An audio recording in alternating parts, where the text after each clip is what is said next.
Sa pagbundak sa makasug nga uwan ni atong Sabado, mga lugar sa dakbayan sa Sugbo nakasinati og grabing pagbaha.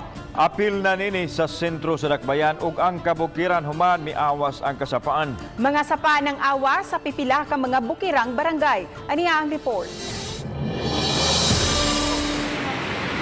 Sa video nga kuha ni Felix Limpag nga gi-upload ni Judel June Barnido, makita ang kusog nga bulog sa baha sa sapa sa sitio Patag, Barangay Guba. Madungog ang tingog sa nagvideo nga nahadlok tungod sa kasinatian nila kaniadto sa lawom nga pagbaha. Sa pagsud nas tubig silahang kabadayan, nagkapuliki na usab sila sa paghipo sila mga butang. Hello! Tabangin taon mi. Ha? Na. Nasinati usab ang pagbaha sa sapa sa mga bukirang barangay. Wa hinuoy na talang dagkong danyos ang mga opisyal sa Dakbayan sa Sugbo.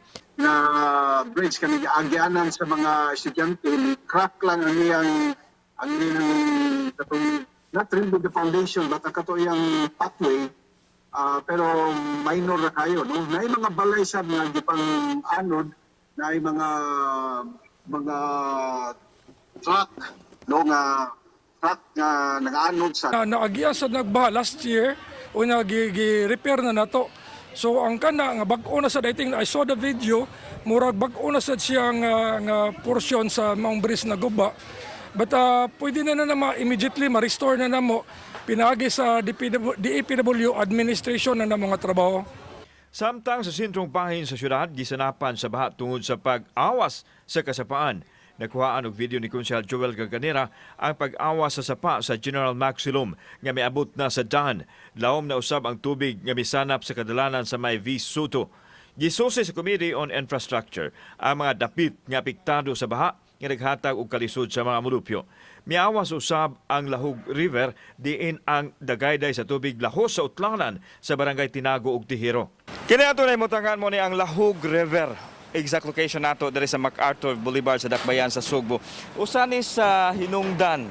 Kini ang gitumbok hinungdan sa pag-awas sa tubig ni adtong nakalabayng Sabado tungod kay naalihan ni ining gitrabaho sa DPWH. Apan gipasalig nila nga karong adlaw mahumana ang ilahang pagtrabaho.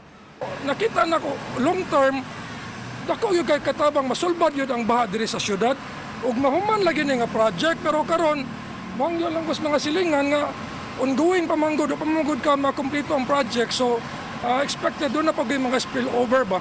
Ang DPWH ang kasamtangang nagtrabaho sa ilang proyekto sa kasapaan ug naatlan lang nga adunay kusog nga uwan apan gipasalig dinhi nga mahuman karong adlaw ug mahawas na ang backhoe gikan sa sapa.